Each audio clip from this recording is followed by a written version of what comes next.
When it comes to the upcoming presidential race between President Joe Biden and former President Donald Trump, there's a lot of questions on people's mind. Today we're going to talk about their tax proposals.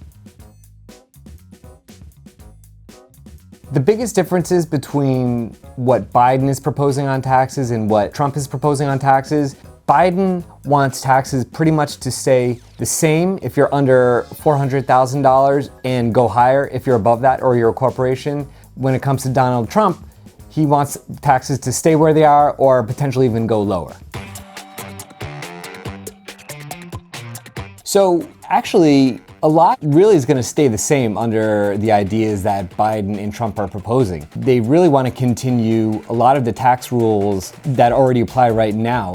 For Biden's policy, people making under $400,000 really wouldn't see much of a change because he just wants to continue the rules that apply right now, although we need to see specifics on that. For Trump, the idea is to continue pretty much all the tax rules, although he has floated this idea about not taxing tip income, which could be interesting for millions of taxpayers as well.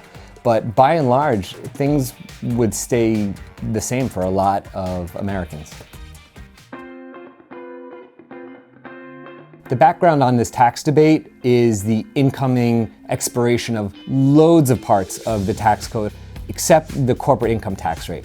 For right now, that's permanent, and it's at 21%.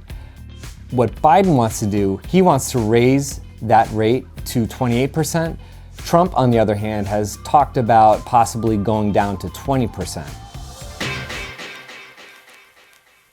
Inflation's on everyone's mind right now. When it comes to what the tax proposals are going to do to inflation, it's hard to know for sure, but there's theories floating around.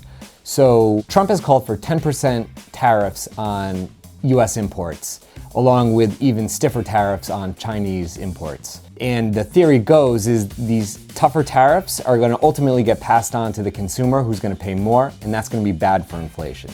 It's good to remember, though, that Biden has kept the Trump-era tariffs in place as well. For both candidates, some of the biggest questions are specifics. What exactly are they going to do?